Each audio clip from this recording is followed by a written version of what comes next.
Yeah! YS Vivekananda Reddy హత్య case, లేతే హత్య జరిగిన తీరు, హత్య వెనుక ఉన్న శక్తులు, వ్యక్తులు, వీటికి సంబంధించి న్యాయస్థానాల్లో చాలా చాలా విచారణ జరుగుతుంది. సుదీర్ఘంగా పెద్ద పెద్ద న్యాయస్థానాల్లో సిబిఐ లాంటి దేశంలో అత్యున్నత సంస్థ ఆధ్వర్యం వహిస్తుంది.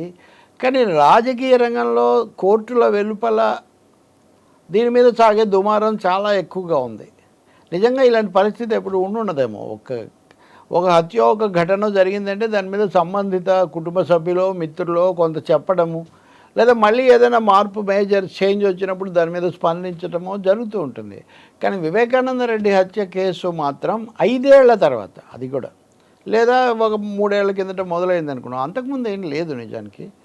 5 ఏళ్ల తర్వాత అది రాష్ట్ర రాజకీయాల్లో మళ్ళీ గత ఎన్నికల్లో లాగా ఈ ఎన్నికల్లో కూడా దాన్ని ఏదో సెంట్రల్ పాయింట్ లాగా కేంద్ర బిందువులాగా చేయడానికి జరుగుతున్న ప్రయత్నాలు చాలా ఆశ్చర్యం కలిగిస్తాయి. దీనివల్ల కోర్టుల్లో జరిగేదేమీ ప్రభావితం కాదు. బయట ఎవరు మీడియాతో ఏం మాట్లాడినా, ఆవేశపడినా, ఆగ్రహించినా, ఆరోపించినా దానికి సంబంధిత సంస్థలకు ఆధారాలు సమర్పించి చట్టబద్ధంగా వాటిని ఏదైనా చేయగలిగితే అప్పుడు దాని మీద చర్య ఉంటుంది తప్ప బయట ఎవరు ఎక్కడ బహిరంగ సభల్లో కానీ, మీడియా కాన్ఫరెన్సుల్లో కానీ ఏ ప్రజెంటేషన్స్ చేసినా, ఏ కామెంట్స్ చేసినా, లేదా ఏ పబ్లికేషన్స్ చేసినా దానివల్ల ఏమీ ప్రభావితం అవ్వదు.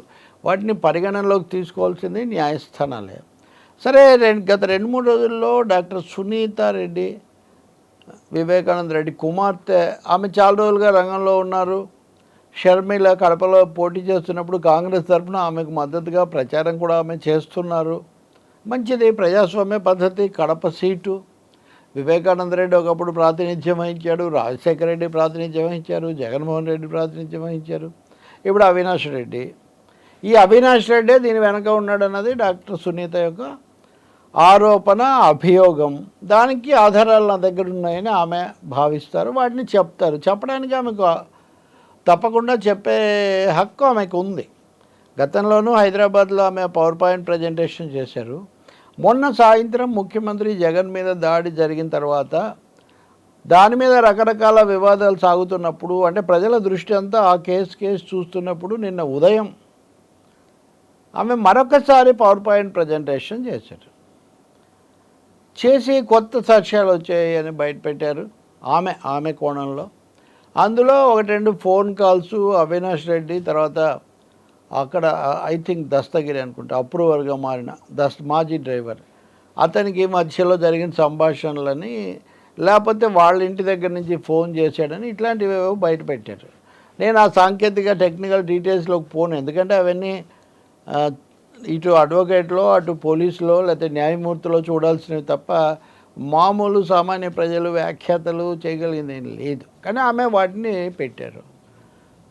అవి కొన్ని ఇంతకుముందు ఉన్నవి, వాటికి సంబంధించిన కొన్ని అదనపు ఆధారాలు, ఇవి చాలా షాకింగ్గా ఉన్నాయి. ఇదని కొన్ని మీడియాలో రాశారు.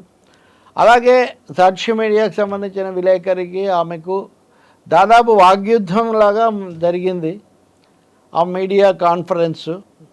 బహుశా ఎవరు ఊహించి ఉండకపోవచ్చు. ఆమె కూడా అంతే ఆగ్రహంగా, ఆవేశంగా ప్రతిస్పందించారు. వీళ్ళు కూడా ఆక్షేపణగా మాట్లాడారు.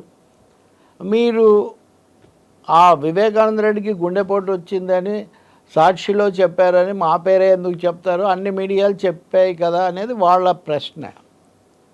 నిజానికి ఆ రోజు అందరూ కూడా చెప్పారు. అయితే ఆమె ఏమంటారు, ముందు సాక్షికి తెలుసు అని, నాకు తెలుసు, నా దగ్గర ఆధారాలు ఉన్నాయి, తెలిసి కూడా ఎందుకు చెప్పలేదు, ఈ పత్రిక మాకు ఆయనకు సంబంధించిన కుటుంబానికి కదా అనేది ఆమె ఆరోపణ.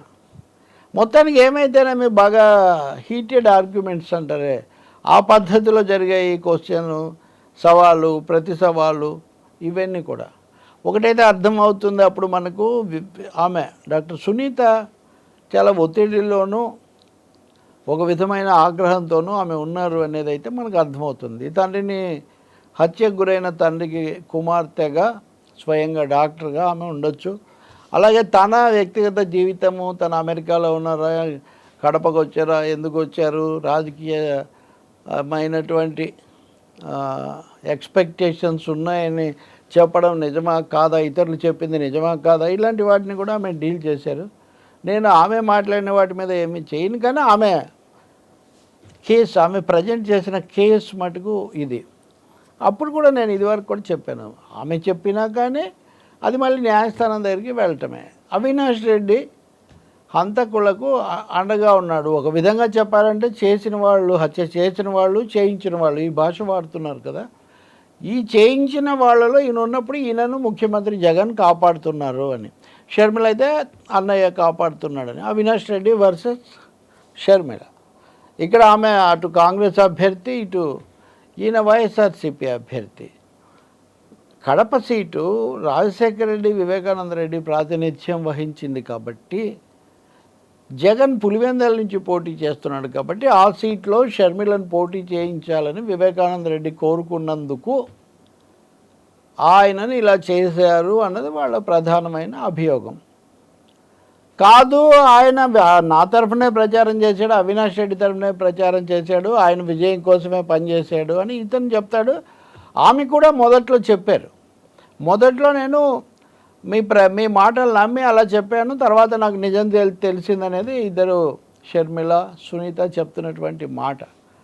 దీనికి సంబంధించి ఇంకొక మాట, ఆమె భర్త లేకపోతే అటువైపు వాళ్ళు చేశారు ఇది, వాళ్ళని కాపాడడానికి మా మీద పెడుతున్నారు అనేది రకరకాల భాషల్లో ఏదో ఒక రకంగా వీళ్ళు చేసే ఆరోపణ.